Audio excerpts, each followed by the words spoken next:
Welcome in. Back to the Sunday preview for Week 2 of the NFL. Looking forward to a lot of great matchups this weekend. I haven't got over it that football's back. Still adjusting here. It's so exciting. And how about our picks from last week? I finished in 2 top 10 lists for Tally Site, where we put our picks in for all of the week that we're breaking down here.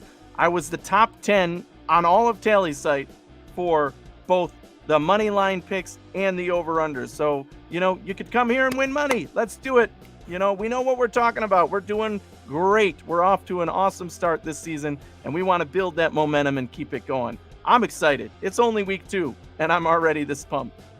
Right, and that's why you're the expert, and I'm just a guy, right, when it comes to picking. So you can listen to Devil's Advocate or the expert over here. I would recommend listening to the expert. But, yeah, looking forward to this matchup this weekend. So I'm pretty sure I was the only one in the country to finish on 2 of the top 10 lists. So not too shabby. Not too shabby a start at all. Oh, yeah. Great way to kick off the season. Let's keep the momentum going, right?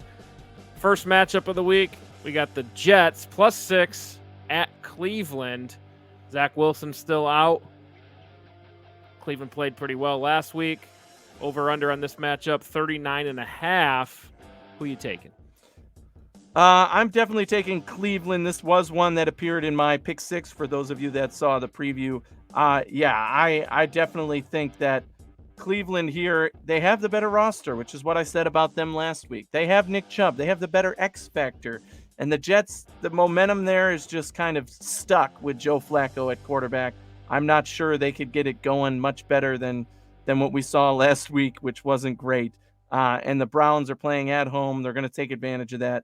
They should win this by well more than a score. So I'm taking Cleveland to win the game on both the money line and the spread, -6. So, it should be Cleveland's to win and Cleveland's to make a statement that even with a backup quarterback, you can win 2 games. Yeah, and the Cleveland played pretty well. The big stat line for me was no turnovers by Jacoby Brissett. Nick Chubb, 22 carries, 144 yards. That's what you got to do to win games, without your starting quarterback. We'll let that situation play out. But in the meantime, this is who you are, Cleveland. This is your smash mouth, play good defense, minimize the mistakes. I think they can definitely do that this week. So I'm going to take Cleveland with the +6, and I'll take the under on 39.5. I'm also on the under there. I just don't think the Jets are going to put up a lot of points on the scoreboard. So even if Cleveland reaches, maybe 28, 31, I don't know that the Jets are going to get the, 10 points to put that over. So give me the under in this one as well. For sure. Interesting that Joe Flacco throws the ball 59 times last week.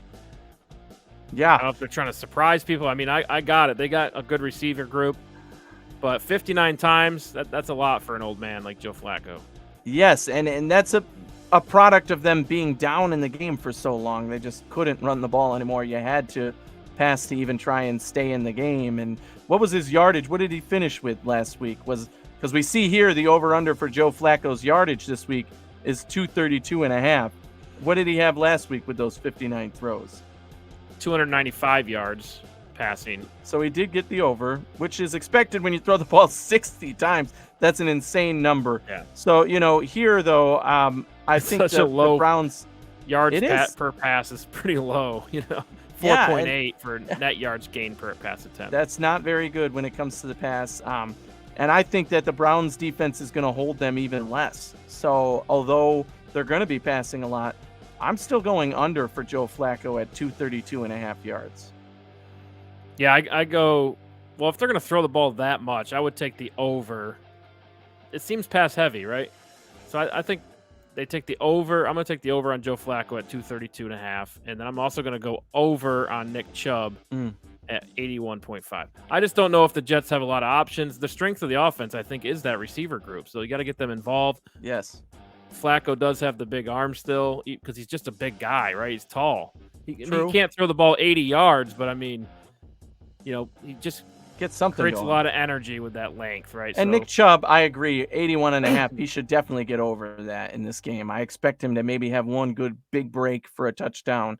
That's going to pad his stat sheet in terms of yards per carry. And even if he's not playing in the fourth quarter because they're up by a bigger margin, he should go over that mark. Yeah.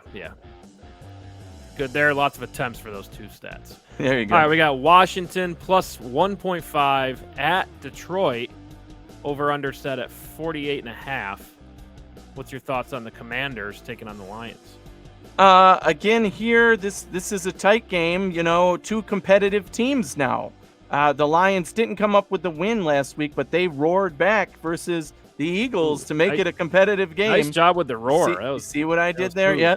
See what I did there? And the Washington Commanders took a commanding lead late over the over the Jaguars and did come away with the W. See what I did there again? So the Washington Commanders got the win and now find themselves as the underdog on the road against the Lions. But I think that the Commanders still have the better roster. Commanders still have the potential to play better on defense and control the ball on offense. So I'm taking the Commanders to again win the game, and they're getting points in this one, so I like them plus 1.5, the money line and the spread there. So give me Washington in this matchup. Yep, I'm going Washington as well. And I'm going under on the 48.5. Just think they're two conservative teams. They want to run the football first, but it comes down to me for quarterback play, right? Carson Wentz 4 touchdowns last week. These guys don't grow on trees, right? And I know Carson Wentz has had his issues, but I mean, the guy is capable of being a starting NFL quarterback. He's one of the better ones in the league, in my opinion. Average, right? Average to above average. Jared Goff, I'm not sure what's going on. Looked a little sloppy last week. We saw this last year, sloppy. You just can't have it, Jared right? Goff. So that's why the Rams got rid of him. Yeah. Yes. So I mean, I think what we're, I'm going to disagree with you on the points. I'm actually going with the over on this game because I think they're going to score a lot of points. Both of these teams gave up a lot of points. Washington has the better defense, I think, overall, but I think there's touchdowns to be had in this game, and because of that, I'm going over for DeAndre Swift at 54.5 yards. I think that's far too low, even against a good defense. And Carson Wentz, even splitting the running back carries. Carson Wentz, again, over that 240.5 mark, just because I think there's going to be a lot of points scored. Okay, yeah. We'll disagree there. Carson Wentz, though, I think can go over the 240. I think they ran the ball a lot last week, but he's more than capable of passing as well. Terry McLaurin's there. They got some other good pieces. How about the rookie, Penn State rookie? You were high on him. Yeah, what's his name? I forget. Jahan Dotson. Yes, damn it. How did I not know that? Dotson, damn it. That's the wrong wide receiver. I said, what's his name? Yeah. Well, I wanted to say anyway, Oren and Dotson, but then I drew the blank on the name. Anyway, where do we leave off? Continuing, and I also like DeAndre Swift over on the 54.5 rush yards. I think he'll have a combination of over 100 because that's really the strength of their team, right? He answers the call, had a big week last week. When Jared Goff does struggle, expect to see a lot of DeAndre Swift, right? Yes. And running backs in general, even though they split the carries, but I do like the over there. Yep, so, all right, good on that one. Let's pull up our next one here. We got Miami plus 3.5 at Baltimore, over under set at 44.5 in this one. Can Miami carry that momentum? Now they face a tough team. I really think New England was sloppy last week. This Ravens team looked pretty good. What's your thoughts on this matchup? Well, my first instinct is that I definitely think the Ravens are going to win this one. They're at home. They are building momentum. They look good coming off that victory last week. I think better than Miami did coming off their victory versus New England. Granted, their defense played pretty well too. So I'm taking Baltimore to win this, but only by a field goal. So I'm taking Miami with the 3.5 points. This is not one I'm betting a lot of money on, right? I am staying away from betting this because I think it could go either way. But I think Baltimore wins the game, and I'll take Miami with the 3.5 points. Right, something to be concerned about. Kyle Fuller tears his ACL. Good cornerback for Baltimore. I think they have depth, but when you're playing Jalen Waddle and Tyreek Hill, that's going to be a tough matchup for both. I'm not confident in the quarterback play yet from Tua. I'd like to see more before I start putting my money on him. I'll take Lamar Jackson in this one. So I'm going to go Baltimore, and then I'm going to go under on the 44.5. I think it's low scoring. Again, Miami, they only scored 20 last week. One was a defensive touchdown. Yes, not great. Their offense looks sloppy as well. So I take Baltimore in a double-digit win for this one. Yeah, I'm taking the under as well. And if we move over to the stats over there, you'll see Lamar Jackson, 50.5 rush yards. I'll take the over on that one. He is going to take advantage of as many plays as he can here in the good coverage that Miami's going to show. It's probably going to allow him to run the ball a little bit more. So I'll take the over on Lamar's rushing yards and the under on Tua getting 250, because I just think that, again, like you said, he looked so sloppy last week, missed some passes. It's going to take him a while to build that chemistry and hopefully get back on track, but I don't see him getting over 250 yards against Baltimore. Yeah, it sounds like we agree on this one. And Lamar Jackson, like with the pass game, there were some flashes in that pass game last week from him. It opens up rushing lanes, right? So we're in agreement on that one. Okay, moving on here. Let's move on to Tampa Bay, -2.5 at the Saints. Saints look pretty good in their comeback victory last week, and the over-under is set at 44 points. What's your thought on this Tom Brady, Jameis Winston matchup? Yeah. A division rival, really competitive. They don't like each other, right? That's the story here with these two teams. There's a lot of animosity building in this rivalry, especially since Tom Brady has come to the Bucs and kind of put his stake in the division where the Saints were the team to beat for a long time. So, but now with Jameis Winston, I really like the Saints. However, I do think that the Bucs are still the team to beat. So I'm taking the Bucs to win by at least 3 points. So I'll take the Bucs to win and the Bucs -2.5. And I actually think that this game could score more than 44 points. All that takes is a 28-21 final, and you're over that, right? So I think that's about where I expect these two teams to be. I'll take the over. Okay, I'm going to go with the Saints in this one. I like the Saints at home. I think the matchup is pretty even, but the Saints have historically played well against Tampa Bay at home during the Tom Brady era. Obviously, history means nothing, but I think Tom Brady's another year older. I think there's momentum from that comeback win last week, and I just like the Saints offense. I like what they're doing right now. I think they pull this one out in a close game, but I think it's more than 3. And I'll go under. I'll go over on the 44. I just think it's a high-flying game. Great receivers on both sides, so I expect a lot of passing attempts, which equals passing yards, which equals points, right? So I will go Saints over 44, and Saints get the win. How about Mike Evans, 72.5 on the side here in the props, and Alvin Kamara, 65.5.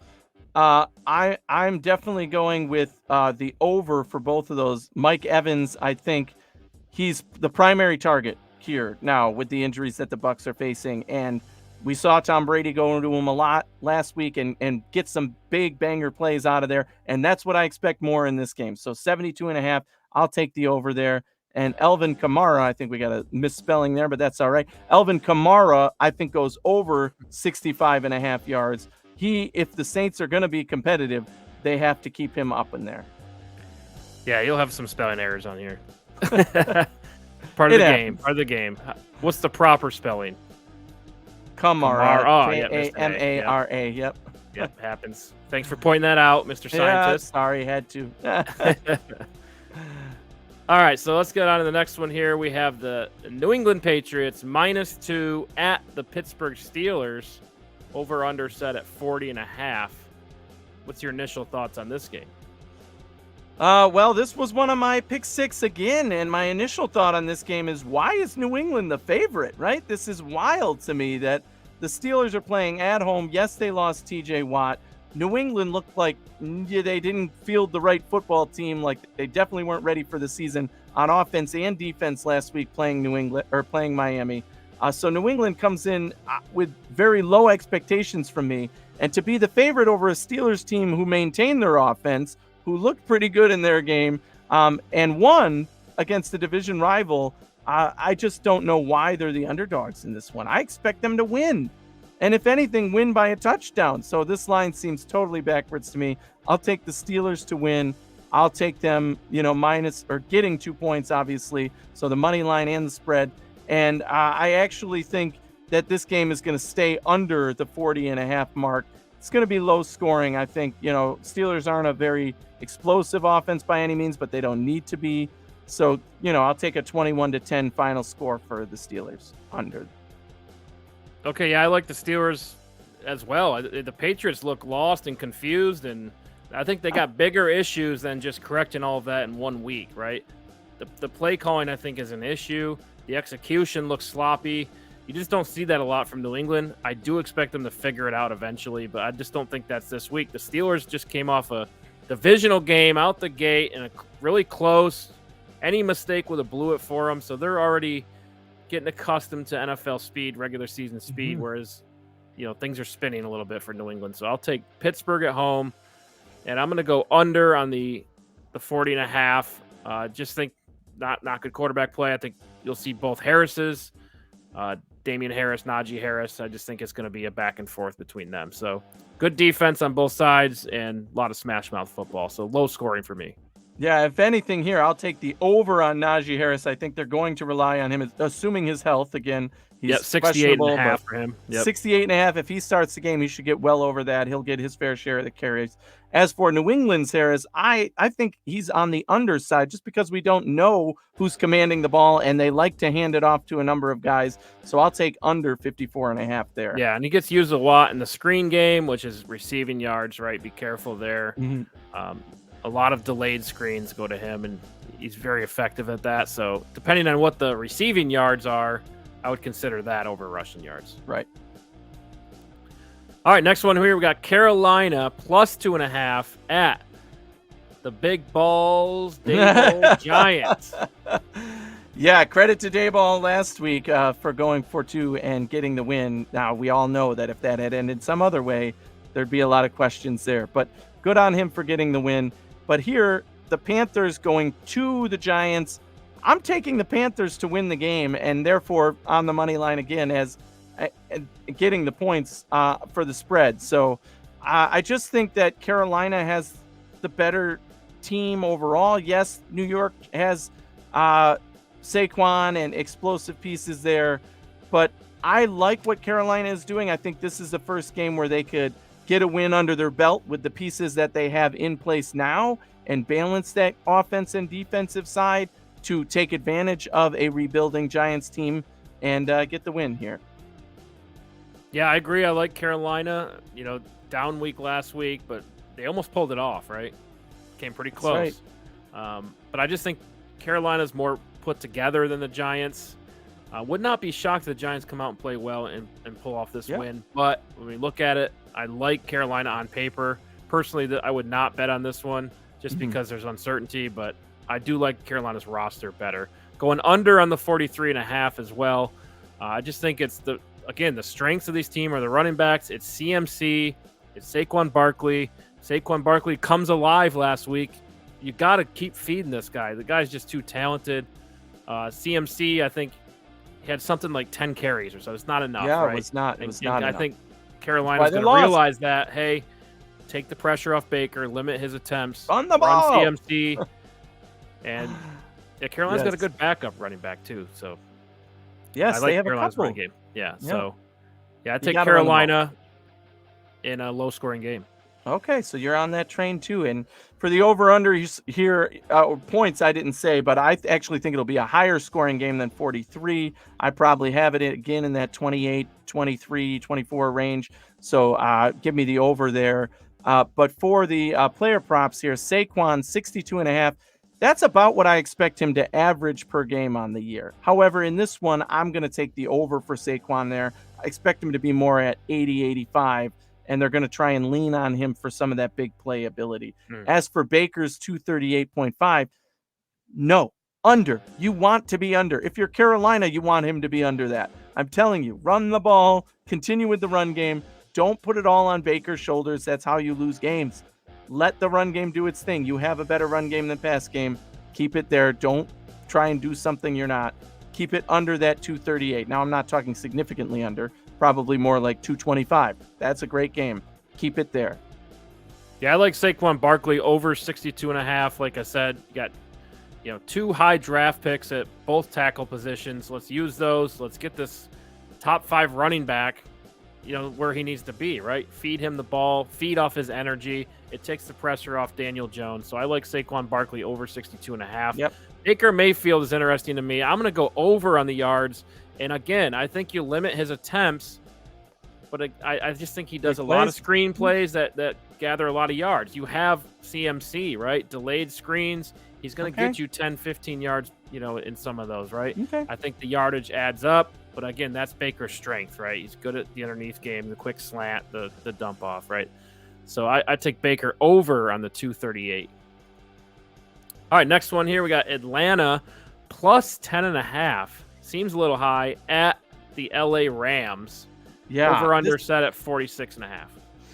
I've said it before. I'll say it again. Any line that's plus 10 should be an eye opener automatically. You're like, wait a minute, what? 10? 10 points? 2 scores? That's significant in the NFL. And the Falcons came out strong last week. Yes, they got the loss.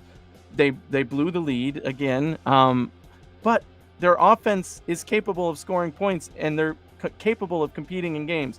Now they're facing the Super Bowl champion LA Rams. I fully expect the Rams to win the game, but I'm taking the Falcons with the points just because it's a crooked number, and I'm not confident that LA can win by 2 touchdowns. So I will go ahead and take the Falcons with the points, but LA to win the game. And again, this is probably one I'm avoiding, but that 10.5 is always glaringly standing out. Yeah, I like to say it's a bounce back league. The Rams need a bounce back more than any other team. They've been trashed, since that Thursday night, so over 10 days, right? The Falcons, it's a bounce back league, but when you give up a lead like you did and you have that reputation, that sits with you. And I think I don't know if it's a curse. Ghosts. I don't know if it's culture. I just don't know what it is. Something's going on with that Atlanta team. When they blow leads, it sticks with you for a while. So I'm going to go LA with the points, 10.5. I think they get a double-digit win here. Okay. I'm going to go under on the 46.5. I just think it's maybe a high-scoring game by LA. Okay. 28-7. Low scoring by Atlanta. 7. So wow.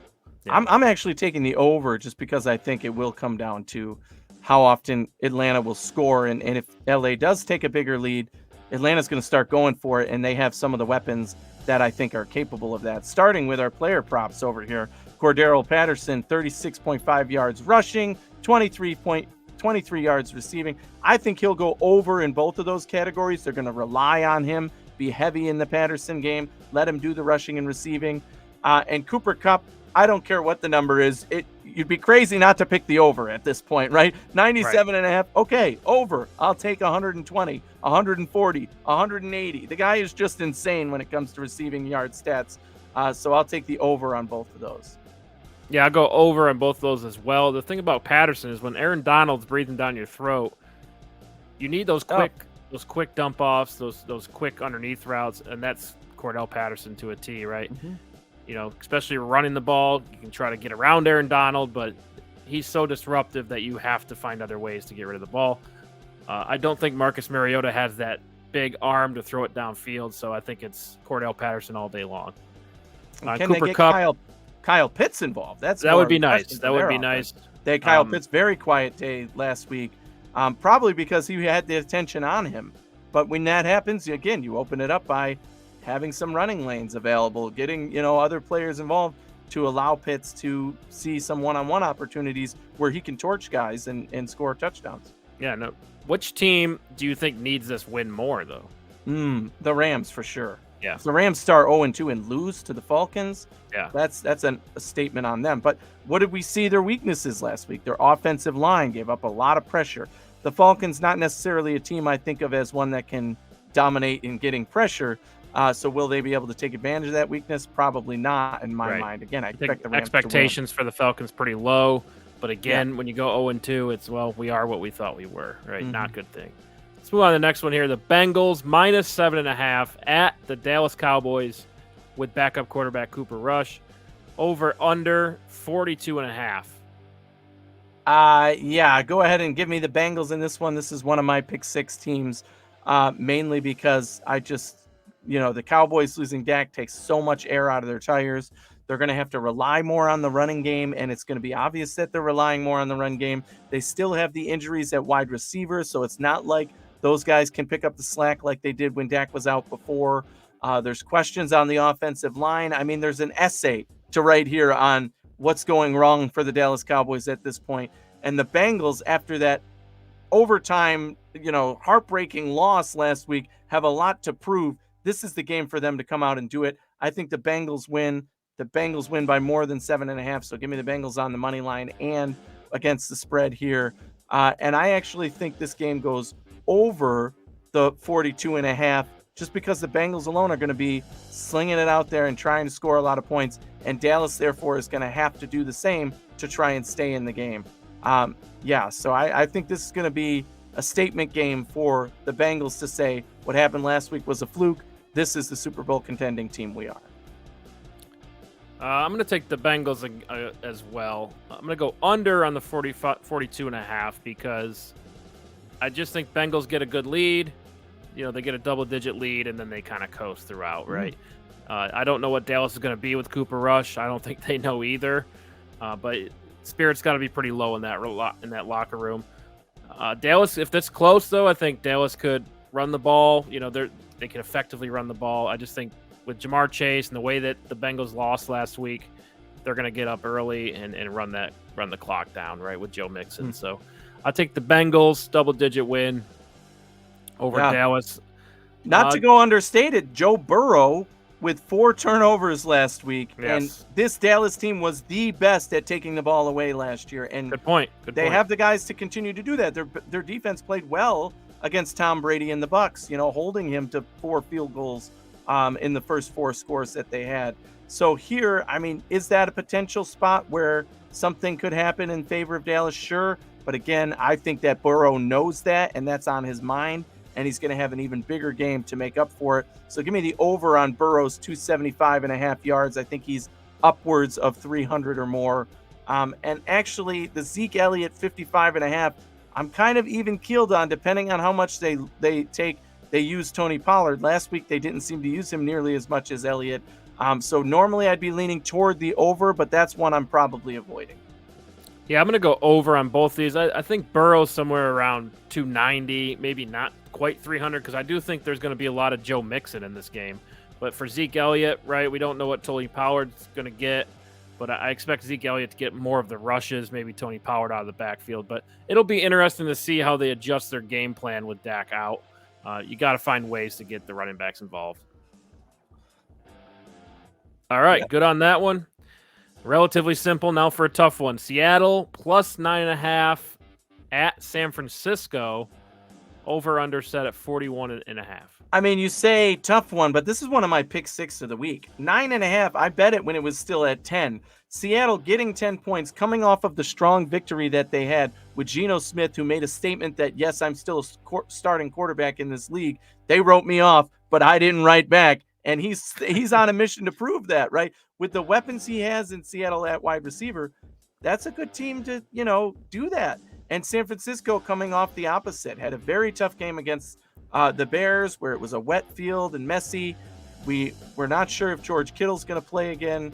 That limits San Francisco in their offense. So I think that I picked San Francisco to win this game.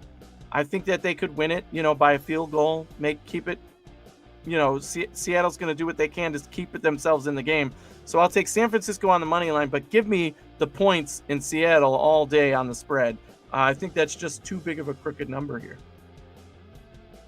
Yeah, I agree. I'd take Seattle, with that 9.5. I think they have momentum, right? They looked pretty good last week. They played a good Broncos team, and San Francisco, kind of the opposite. We're kind of having some identity problems right now. I think we'll see Deebo Samuel run the ball. Trey Lance will run the ball. Like we said, Ray McLeod will run the ball. Yeah, Kyle Shanahan might come in the game and run the ball. I don't know. They do like to run the ball, and Seattle give a lot of rushing yards, so we'll see. But I think that's something to keep in mind. Yeah, Seattle's riding high. I like the points there. I go Seattle, and I'll go under on the 41.5. Not again, they scored 17 last week. The Niners scored 10, right? So I think that's their style, right? Low scoring. They want both of these teams want to keep it close down to the last drive so they can win at the end, right? Do you trust Geno Smith more than Trey Lance at this point? At this point, yeah. After week one, definitely. I mean, they showed opposite things, right? So, I mean, I'll also take the under here, though. I think that the points are going to remain low, and both teams want it to remain low in their favor, right? And as for the player props here, DK Metcalf, 63.5 yards. Give me the over. If they're going to be in it or they're going to be down by a lot, Geno's going to be looking for DK. And even when he was covered, he found him against the Broncos. So give me the over there. And Deebo Samuel, depending on, I think that's his receiving yard total, 64.5. I'm actually going to go under for that one because I think that they're going to rely on the run game so much that the receiving stats are going to be a little bit lower. Okay, I'm going to go over with DK Metcalf. I agree. Sometimes he's uncoverable, right? And I think Geno Smith's been on that team long enough to know how to get him the football. I like Geno and DK at 63. Not too much more than that because there is other options there. But Deebo Samuel is an interesting one. It's pretty risky in my book at 64.5 because, again, he could have 8 rushes instead of 8 receptions, right? But I would take the over just because you can't just have Trey Lance hand the ball off every time. You got to get some confidence in there. And I think those quick slants to Deebo Samuel is a way to do that, right? George Kittle, I think, coming back. Not too sure he's coming back, right? Yes, he should be back, but we don't know. He's still questionable. Still listed as questionable. Okay, so that would help this team a lot. But in the meantime, I like Deebo Samuel at over 64.5. All right, next one. Texans plus 10 at the Denver Broncos. Yeah. How many times have I said it already? Plus 10? Plus 10. That's always going to open your eyes. Plus 10. Yeah. Wait a minute. I should give them 10 points there. Now, and this one is more confusing to me than some of the others. The Texans did not lose last week. They got a tie, 20-20 in a tough division game. The Broncos lost to Seattle. They did not show up against a bad team, what some would call a bad team. The Texans are what some would call a bad team. But as you know, I have a lot of faith in the Texans this year, as I said in our division preview, and I believe they're going to be competitive in games. And although they might not win this game, I have the Broncos winning this game. I firmly believe that they will stay within 10 points of the Broncos and that they still have the capabilities. Don't disrespect Davis Mills. I mean, come on, the guy had a better game than Russell Wilson, I would argue. So I'll take the Broncos to win it because they're playing at home, but I will take the Texans with the 10 points all day long. Yeah, I stuck to that as well. I like the Texans at plus 10. I don't know what to expect from this Broncos team, right? I feel like this could go one of two ways. They've been in the news all week on the bad call from Nathaniel Hackett. You'd expect a bounce back. But again, anytime you have new owner, new coach, new quarterback, it takes a minute, right? I've been preaching this all off season. If you watch our division predictions, I said there's a gap between the Chargers, Chiefs, and the Broncos and the Raiders. I still think that's true. The Texans, again, I don't think they have the distractions. I think their offense is efficient. And that now, with Jerry Hughes and other additions, I think they have a pretty decent defense. So I'm going to take Houston under the 45. Taking the under on the over on the 45 there. Just don't think they're built to score a lot of points. Yeah. And let's go over to Brandon Cook, 66.5. I take the over on that. He's been surprisingly efficient. He's been a really good receiver, just kind of under the radar. And then Melvin Gordon, the third, at 42.5. That's another tough one because you got Javonte Williams there. Melvin Gordon seems to be kind of limited, but I think Melvin Gordon does make the most of his opportunities, so I think he'll get over that 42.5. Okay. I'm going to go right along with you here. So I'm taking the under. I don't think either team's going to score a lot of points here. I will take Brandon Cooks to get the over, a remarkably consistently good, no matter who his quarterback was, receiver, probably one of the more underrated guys in the league. I'll take him over 66.5. And I agree that although they're split backs, 42.5 yards seems like a reasonable halftime mark for, meaning you're playing half the time, for Melvin Gordon. So I'll go ahead and take the over there too. All right, let's move on to the next one here. We have Green Bay, another +10. I'm sorry, Chicago +10 at Green Bay. This should be the theme of week 2. +10? 10 plus 10 points. A team that won versus a team that lost. A team that looked really good, succeeding over their expectations by far, versus a team that was a letdown and lost a game that many picked them to win and looked bad against the divisional opponent. I'm sorry here, but I've got to take Chicago with the points. I do think Green Bay wins again, but in a close game, 3 points, 6 points, not a two-score game. I'll go ahead and take Green Bay to win on the money line, but Chicago +10. Yeah, I did the same thing. Chicago, I think that'll be closer than people realize. I'm not sure if Green Bay's the high-flying offense that we saw last year, right? I think they're a run-first team, and I think Chicago is as well. I think Justin Fields has looked improved, and this is the biggest challenge yet, right? High expectations for Justin Fields. It's been a while since they won in Green Bay. What a great opportunity for him to come in and play well, right? Mm-hmm. And this is the time to do it with Green Bay being somewhat dysfunctional or maybe having a false start on the season as far as momentum. So I take Chicago in this one. As far as the over-under, I went over. I think we have a little back-and-forth matchup, but I do think it's a heavy running the ball. Wow. But again, I like Justin Fields' ability to run the football, and I think that they'll be able to keep up with the back-and-forth. Yeah, I'm taking the under here. I just think 42.5 for what we saw out of these two offenses last week, despite the situations. I don't think it's going to get that high. And as for the player props here, David Montgomery, 55.5 yards. I'm going to go ahead and give him the edge and say over that because, again, they do want to run the ball. They are a running team. And Aaron Rodgers, although they're going to pass and they should be relying on the run, I'm actually going to stay under the 261.5 yard mark because he should hover around 230, 250 if they're rushing the ball the way that they want to and commanding the way that they want to. So give me the over for Montgomery, but under for Rodgers. Yeah, I agree with that.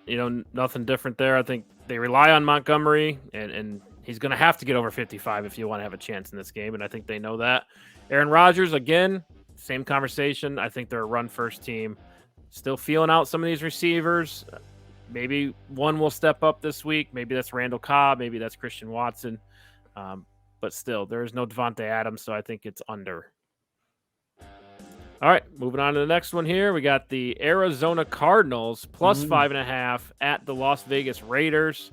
Over under set at 51.5. What's your thoughts on this game? Yeah, this one, again, two teams who had very difficult losses in week 1.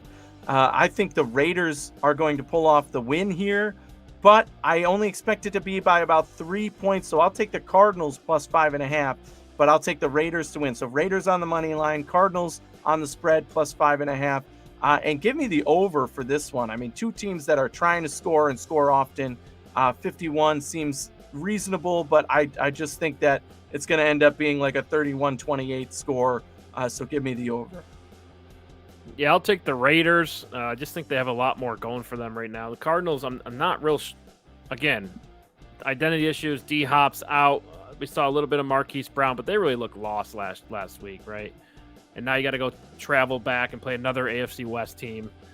So I just think it's a tough road for them. Going to be a tough stretch. I like the Raiders at home here. I think it'll be somewhat close, but yeah, 5's right around where I would be. But I think it's a 6 to 10 point game. That feels right for me. Okay. I'll go under on the over/under. Oh. All right. Just so we don't disagree. think they. Yeah, I think it's maybe in the 20s, but they don't get to 50. 50 seems a little high for me. Really, the question I have is, which team going 0-2 would be more surprising? Oh, that's a good question. Right? You have to say the Raiders, right? Because without Hopkins, the Cardinals were expected to take a step back. But the Raiders, adding Adams, you expect them to take a big step forward. So if they start 0-2, the microscope is coming out and they're going under it because you got to think that's a tough call. If the Raiders go 0-2, Josh McDaniels immediately under the microscope. Who is this guy? What's going on here? But really, the Raiders just have a tough stretch, right? But I like them to win this one. For Arizona, it would be very disappointing if they go 0-2. That'd be a huge disappointment. We talked about them going 7-0 last year, then kind of blowing the last part of the season. And if that continues into this year, they're in big trouble. Yeah. And give me the over on both of these player props too. I'm on the over of the points. So Kyler Murray plus 264 or at 264.5. I think he's going over that. He has to be closer to 300 for them to stay competitive in this one. And Adams at 83.5 yards. I mean, the guy is a beast, and he's proven that with his team already in week 1. So expect that Carr-Adams connection to flourish again in this one, go over 83.5. Yeah, I agree with both of those. I like Kyler Murray to pass the ball a lot more in this game. Immediately he looks down and starts scrambling around. That's the stuff that's going to get him in trouble. I think you'll see that on film, and I think they focus on passing the ball more and making plays. Devontae Adams, I think 83 is too low of a line for him, so I go way over that. Especially, Josh McDaniels knows how to draw it up. Criticize him all you want. He's seen everything, right? So I like his ability to draw plays for Devontae Adams. All right, let's move on to the next one here. Tennessee plus 10 at the Buffalo Bills. See, now this, I know I'm going to sound like a hypocrite because we're Bills fans, but this is the one that actually makes sense. The Bills are the Super Bowl favorites. The Bills are the team that looked the best in week 1, beat the best opponent. I mean, this is where this point spread should be. You would expect it to be around there because the Bills should win this game by more than 2 touchdowns. So I will take the Bills to win and the Bills minus 10. The Titans came out flat against the Giants. They're going to have a lot to prove, maybe throw more out there on defense, give the ball more to Derrick Henry. Who knows what that's going to look like. But give me the Bills just on offense and defense to dominate this game. The Bills. Okay, and normally I like to counter your bias as much as I can, but look, nobody can stop Josh Allen right now. That's nobody. Right? To bet against Josh Allen, I think, is insane at this point. What we saw in the playoffs last year looks like so far it's carried over to this season. Still a lot to be seen in that arena. But Tennessee, I just don't think it's the same team. Sure, Derrick Henry is always a threat, and he's going to win them a lot of games, but I don't think they're that number 1 seed that we saw last year without A.J. Brown now. I just think they have limited options in the passing game. You got Robert Woods, tore his ACL. He's healed up from that. Is he the same player? We don't really know. And then Treylon Burks, right? Rookie, needs more development and running routes, right? It's going to be a minute, right? So, especially against the secondary. I mean, everything just lines up well for the Bills in this one. Yeah, so I do like the Bills in this one, even though the line is a little high. And the Bills' defensive line, we talked about how improved they were. Even Ed Oliver is questionable. I think Tim Settle is still questionable for this one. But they have the pieces to back it up, the bigger guys to stuff the run, to go against Derrick Henry. And again, I just think there's no stopping Josh Allen. You have Josh Allen here. Over-under is 275.5 yards. How can you not go over, right? Except that the Bills could dominate this game and go into a run-heavy mode. But give me Josh Allen to go over that just barely, maybe 285 I'll give him. And Derrick Henry under the 100-yard mark against the Buffalo Bills. It says here 102.5. I'll take the under with that. And the points, I'm going to go under as well because I think the final score ends up about 35-10 Buffalo, which is still under the 47.5. Ooh, 35-10. Ooh. Okay, well, I like... I wouldn't say 35-10. I'm going to take the under on 47.5, but I think it's more like, 28-17. Okay. So I like that. And then Derrick Henry, 102. He's going to have to run for 102 for them to have a chance. Right? Historically, the Bills have been bad at stopping the run, or not bad, but worse than they are in the pass game, right? I think that's changed this year. I think that new defensive line, Quan Jones, Von Miller, I think they're, this is why you bring guys in like that, stuff the run. So I do take the under because of that. And then obviously I'm not betting against Josh Allen until he proves me wrong. So over with the yards and Buffalo. Okay, the second part of the Monday night doubleheader in week 2. Sounds like the first time we've said that. Minnesota +2 at the Philadelphia Eagles. Tough matchup. Really, really evenly matched teams, it seems like. Over-under set at 50.5. Would you say these are two really, really, really good teams in the NFC? Huh? Does this matchup sound familiar to our listeners at all?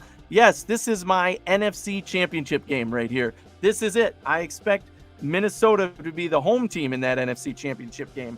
But I am taking the Vikings to win this matchup early on. I think the Eagles still have a little more to grow into than the Vikings do right now. So give me the Vikings to win by more than, obviously they're getting points here. So I expect them to win by about a touchdown. They're getting points. That makes it easy for the money line and the spread.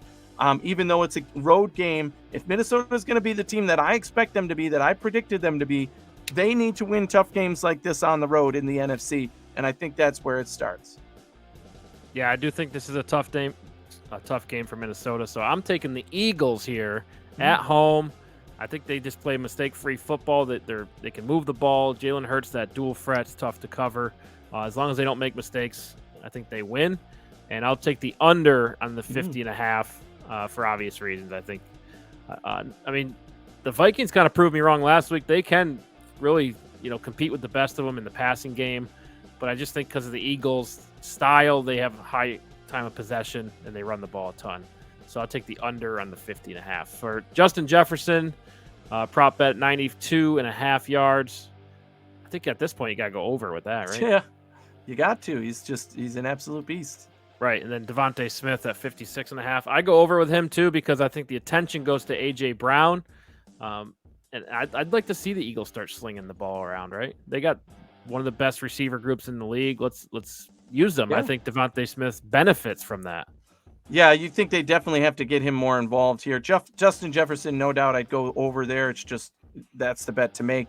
And with Smith, I think they want to get him more involved. The question is, can they? And with A.J. Brown, with his always open sign in his locker, man, how could you not throw him the ball more than you do Smith? But I'll take a little bit over that for Smith as well.